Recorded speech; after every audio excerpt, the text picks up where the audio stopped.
2024년 6월 30일 위험 정보 시작하도록 하겠습니다. 전체 위험 상황에서 중동 위험 추가됐고요. 이 부분은 이스라엘이랑 하마스, 그러면서 추가적인 국지전에서 확전까지도 가능한 그런 상황입니다. 그나마 다행인 거는 이란의 개혁파가 이제 집권을 할 수 있는 가능성은 조금 열렸어요. 그게 긍정적인데 너무 보수적으로 바뀌었기 때문에 아직은 모른다. 그렇게 보시면 됩니다. 없앴는데 바로 한 주만에 살아났습니다. 자, 살짝 살펴보겠습니다. CDS는 조금 높아졌고요. 원달러 환율은 다행히 금요일 날 조금 완화되는 모양새를 나타내고 있고요.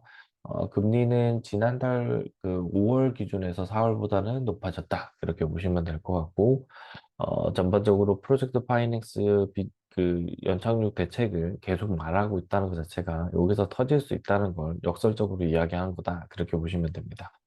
그 다음에 농업 실용보증 10% 축소했고, 대출 상한의 날벼락이 일어난다. 이런 부분들도 상당히 힘들어질 수 있다라고 보시면 될 것 같고요. 그 다음에 빚내서 빚 갚는 일, 카드론 잔액도 40주 돌파, 연체율이 이제 증가하고 있다는 이런 것들이 신용위험의 도화선이다. 그렇게 보시면 됩니다. 금융권으로 들어가면 2단계 스트레스를 9월로 미룬 이유가 있습니다. 이게 조금 위험하다는 거죠. 스트레스 금리가 0.75%고, 취약층 빚과 프로젝트 파이낸싱 제금융권 건전성이 위험한 상황이다라고 보시면 됩니다. OK 캐피탈과 저축은행, 신용 등급이 강등. 지금 뭐가 문제냐면 미국은 금리를 높여놓은 상태고 미국 정부는 돈을 풀고 있어요. 왜? 대선 때문에. 그래서 주가가 부양이 되는데 문제는 이 금리를 낮추지를 않고 있어요. 그러니까 부서뜨려야 되는데 안 부서뜨리고 있는 거죠, 제대로. 왜냐면 그 추경을 계속 하고 있으니까. 그러면은 구조조정 안 일어나고 그대로 간다는 이야기가 되고 그게 시장 상황을 오히려 더 힘들게 만들고 있다. 그렇게 보시면 됩니다. 연철 심상치 않고요. 그다음에 좀비 기업의 이슈도 똑같이 나오고 있습니다. 하반기도 희망 안 보이는 거고요. 금융불안 지수는 이걸 그대로 유지하고 있습니다. 24.2를 돌파할 수 있다는 거, 그거 생각을 하시면 될 것 같고, 금융 취약성 지수도 여기 내려오고는 있는데, 작년에 그, 뭐죠, 요거는 그 레고랜드 사태 이후에 내려온 건데, 다시 올라갈 수 있다는 걸 얘기를 하고 있다. 이렇게 봐주시면 됩니다.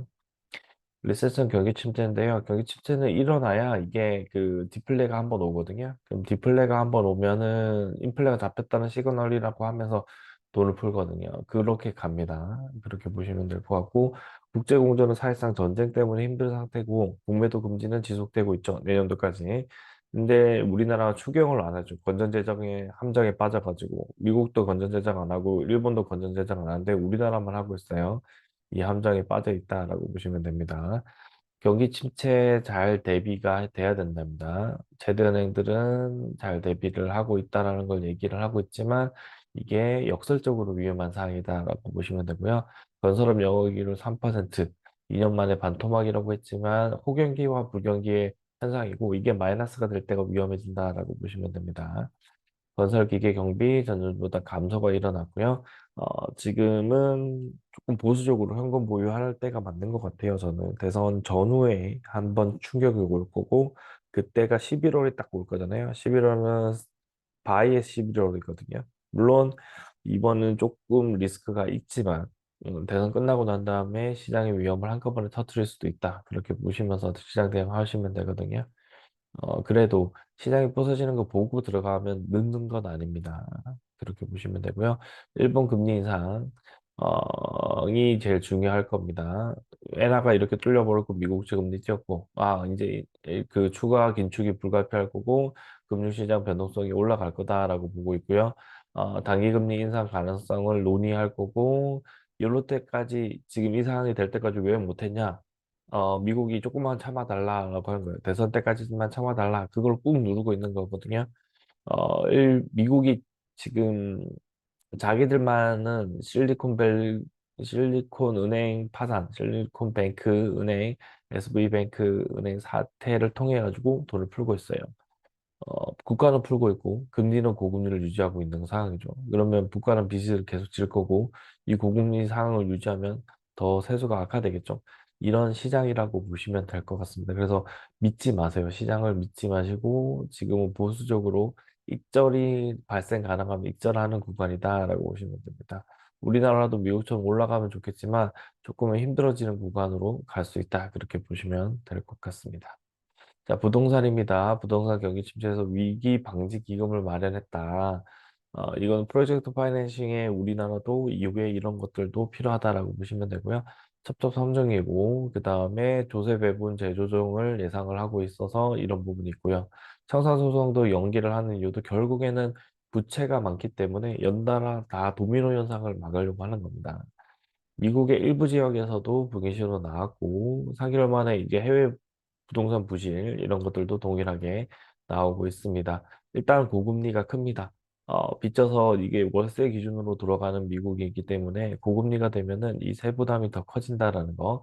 그다음에 근무 패턴의 부담이고 높은 공실률, 재택근무, 하이브리드 근무가 줌으로 발생했기 때문에 사무실이 사실상 필요 없고 고층 빌딩이 위험하다 그렇게 보시면 될 것 같고요. 기업 이전도 동일하게 부동산이 높은 세율과 주거비 부담에서 높은 뉴욕에서 캘리포니아 중에서 없는 쪽으로 텍사스 주로 산벨트 지역으로 이 기업 이전 사례가 늘고 있다는 거.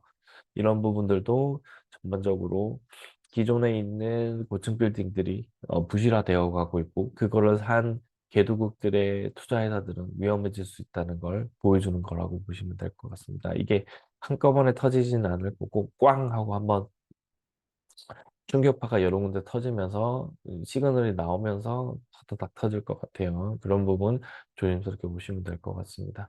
중동 위험입니다. 중동 위험은 이제 레바논의 충돌 가능성이 확대되고 있다는 거고요. 이스라엘 에즈볼레 전면전을 원하지 않지만 교전 수직을 지키면서 사실상 게임은 계속되고 있다는 거죠. 그러니까 전쟁을 하나의 게임으로 가는 거고 네이타오 총리가 자기 정권을 유지하기 위해서 장기화되고 있다는 거, 이 부분도 연결고리가 있습니다. 이스라엘 가자 공격에서 후티 방문 또 해상 공격 늘어나면서 물가가 못 잡고 있죠. 그러니까 물가를 못 잡으니까 홍해 요게 있는 홍해나 이런 홍해 선박에 대해서 드론 미사일 공격이 지속되다 보니까 지금 그 운임 지수가 높아지고 있다. 이렇게 보시면 됩니다. 물가가 안 잡히는 이유죠. 이렇게 보시면 되고요. 그다음에 국제 여건은 중동, 유럽 지정학적 불안 구조에 따라서 계속 높아지고 있다는 거고 여름철 수요에 대해서는 시각이 조금 부정적이다. 일단 전기차의 수요가 있습니다. 그래도 전반적으로는 오일 가격이 안 잡히면서 물가가 안 잡히는 그런 현상이 계속 지속될 수 있을 것 같고요. 그때 80년대에 중동 위기랑 그냥 데자뷰 아닌가요? 80년대 중동 위기가 있었던 사태랑 동일한 상황이다라고 보시면 됩니다. 이러다가 조금 센, 지금은 국지전이지만 국지전이 전면전으로 넘어가 버리면 그만큼 단기적으로 높은 오일 가격이 될 거고 물가가 못 잡는 그런 현상도 나올 수 있다. 그렇게 보시면 됩니다. 내년도까지 좀 조심스럽게 시장을 봐야 될 것 같습니다. 그렇게 보시고요. 전반적으로 위험 상황에서 하나가 더 늘었다는 거, 그 정도로 보시고 전체 위험에서 변화는 없습니다. 그러나 미국 시장이 지금 좋았기 때문에 대선 가도를 달리면서 돈을 푸는 정책이 그대로 유지되고 있기 때문에 올라간 거고요. 그거에 따라서 물가가 잡혀주지 않으면 시장은 힘들어질 수 있다. 그렇게 보시고 시장 대응은 그대로 비율은 유지입니다. 올라오는 것만큼 순환매 장세로서 익절 대응이 우리나라 시장에 맞다. 이렇게 봐주시면 될 것 같습니다. 여기까지 위험점검 마무리하겠습니다. 감사합니다.